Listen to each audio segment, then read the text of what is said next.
महाराष्ट्र लोकसेवा आयोगाच्या पोलीस निरीक्षक पदासाठी अखेर वयोमर्यादा वाढवण्याचा निर्णय सरकारने घेतला आहे। 3 वर्षांची वयोमर्यादा वाढवण्याची घोषणा सरकारने विधान परिषदेत केली आहे। खुल्या वर्गासाठी वयोमर्यादा 28 वरून 31 पर्यंत वाढवण्यात आली आहे, तर मागासवर्गीय आणि इतर मागासवर्गीय मुलांसाठी वयोमर्यादा 31 वरून 34 पर्यंत वाढवण्यात आली आहे।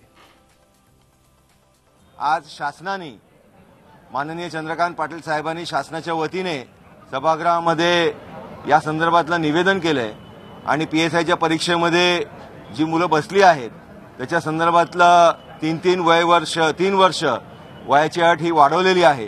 त्याच्यामुळे खुल्या वर्गातली जी मुलं आहेत त्यांची 28 वरून 31 आणि बाकीच्या मागासवर्ग आणि बाकीच्या वर्गाच्या मुलांची ही 33 ते 34 केलेली आहे।